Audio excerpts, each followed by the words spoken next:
Shields up, Earnbreakers. We're kind of here coming at you with another video. Welcome back to Monster Hunter World Iceborne, and Capcom has dropped another trailer on us today.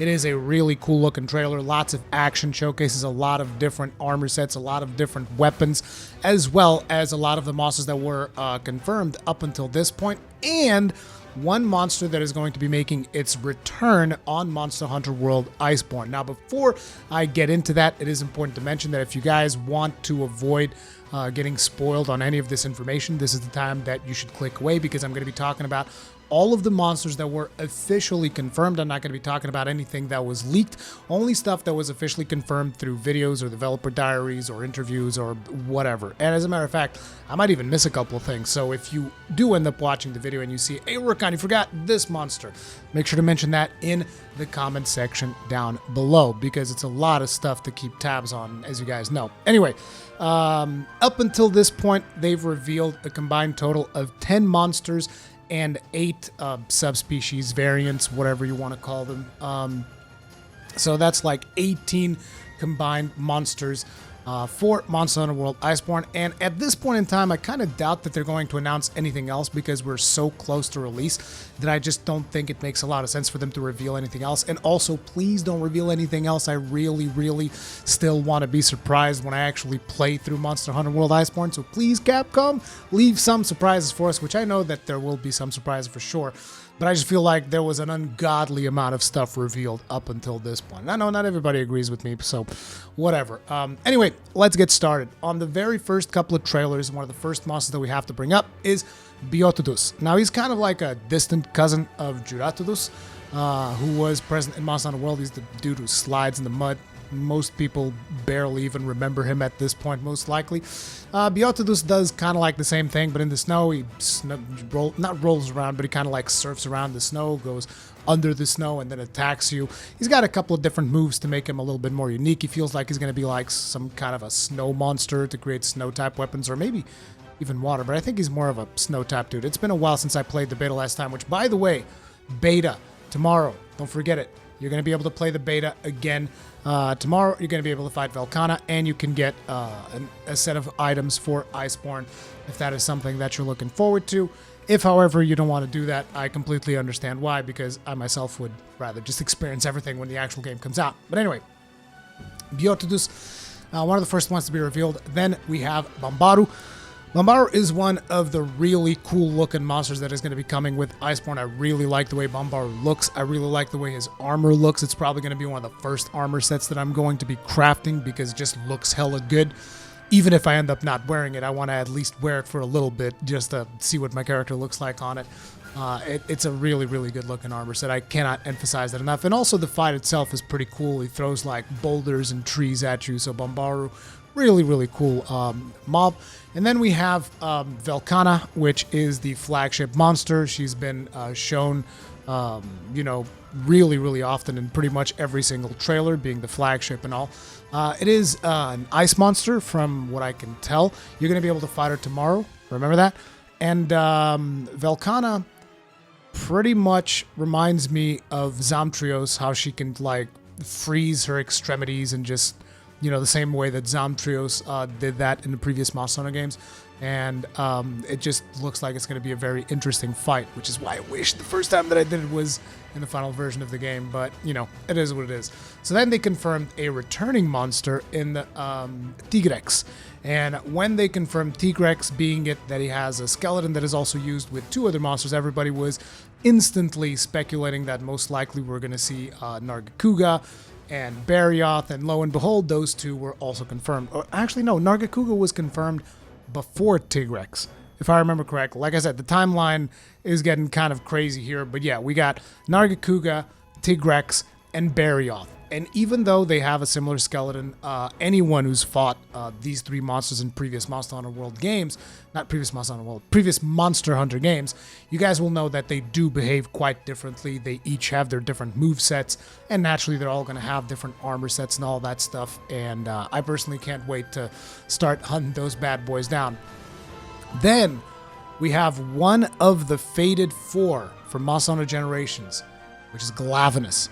Now, Glavineus, I really like the weapons from Glavineus. I think they look really cool, so I can't wait to craft some of the some of the weapons that he's going to be able that you're going to be able to craft after hunting him. Glavineus pretty much uses his tail kind of like a greatsword, slams it down on you, and the range of his tail is deceptively long. Kind of like Naga Kouga's tail smash is also deceptively long, but naturally very different from fighting Naga Kouga. Glavineus is a really fun fight. As a matter of fact, I even fought the, what do you call those? The deviant versions of him in Generations Ultimate quite a bit because his weapons are some of the most powerful ones in the game. So, yeah, definitely can't wait to fight Glavineus. And then, almost as if they were guessing, like, because these are two of my favorite monsters, Glavineus and Brachydios. Because, like, I really just... Brachydios was the one, if I remember correctly, was the one that initially brought the blast status into the game. It wasn't called blast, it was just called slime back then.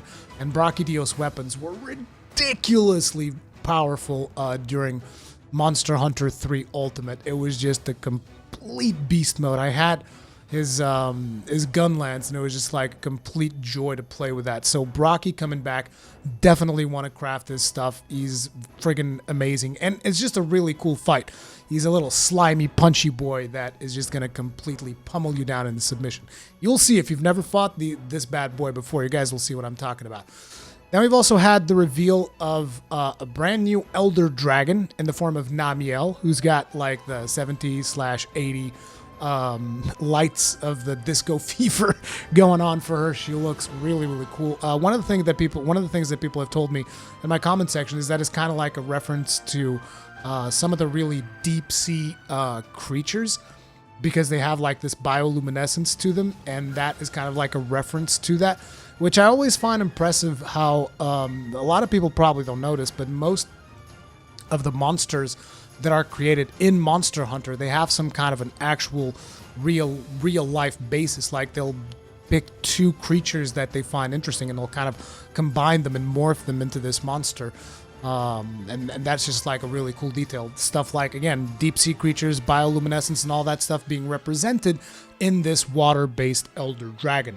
And you can find a lot more stuff like this throughout pretty much every single monster in any Monster Hunter game. Anyways, we then had another returning monster that was confirmed on a trailer even just like a couple of days ago in the form of Naga Kouga. And a lot of people are like, oh my god, Naga Kouga!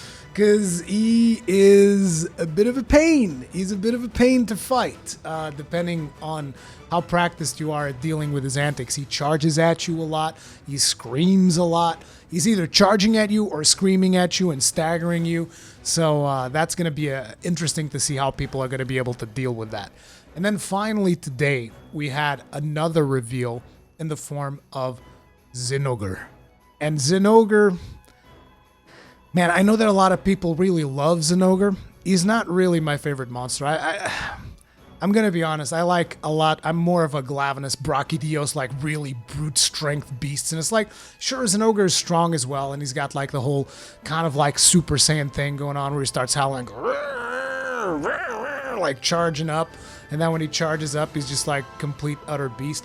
But I don't know. I think he's cool. Like, don't get me wrong. I think Zinogre is really cool. I'm just saying, like, in the middle of all of the stuff that's been revealed so far, Brachy. Brachy all the way, baby. I'm all about that Brachy. But anyways, now let's talk about the subspecies and variants and all of that stuff that we're also getting on top of all the monsters that were revealed. So one of the first ones that was revealed was the Shrieking Legiana. That, I believe, is a variant. I'm not super well versed in the difference between variants and subspecies and deviants and all this other stuff. I mean, I know that the deviants were probably just for GU, I think, or generations even. But, you know, subspecies variants, they're not that different to me to begin with. But anyway, Shrieking Legiana looks like a form of Legiana with, like, additional icy spikes that you can kind of charge up similar to Velkhana. So I'm assuming that we're going to find some kind of a relationship with the return, with Velkhana showing up and, you know, the variant Shrieking Legiana showing up. I think those two are going to be connected. Then we have the Fulgor Anjanath, which looks badass as hell, but I don't know about that color scheme. The purple leopard pattern on his face, I find that kind of weird. But, you know, the artists know what the hell they're doing. He's got lightning in his mouth, and apparently uses the lightning more for melee than necessarily to project, unlike his cousin, the actual Anjanath, which is like projects fire. Fulgor is going to use it to like buff up his melee attacks, is my understanding. Then you got Ebony Odogoron, which is going to be running around with meat to snack on as you are fighting against him. You got Nightshade Paolumu, and I haven't really seen a lot of information on these ones because these were like part of a media event that I wasn't a part of. But you got the Nightshade Paolumu, which apparently instead of just doing air attacks like the regular Paolumu, he's got sleep attacks, which can put you to sleep. And then you got the Coral Puke Puke, which is instead of being like a venomous Puke Puke, it is a water-based Puke Puke, essentially giving you more water-based monsters because that was something that we really needed more of during Monster Hunter World because the only water-based monster that we had was basically Giratodos, which is not really that much. Then we also have a Viper tobi-kadachi, which is going to be an extremely poisonous version of tobi-kadachi. And he looks hella good too, by the way. And finally, one of the other ones that was revealed was acidic Glavineus, and that is a different version of Glavineus, which whereas Glavineus usually uses like fire with his tail, and you know when his tail is heated up, he can smash it in your face and all that stuff. This Glavineus has got acid on his tail, and when he hits you, it gives you like defense down and stuff like that.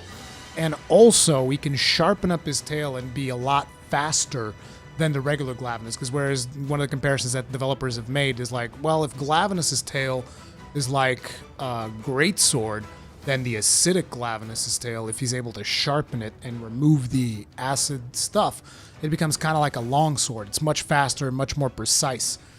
But yeah, you guys, that is pretty much all of the things that have been revealed up until this point, I believe. Let me know if I missed anything in the comment section down below. Are you guys hyped as hell for September 6th or what?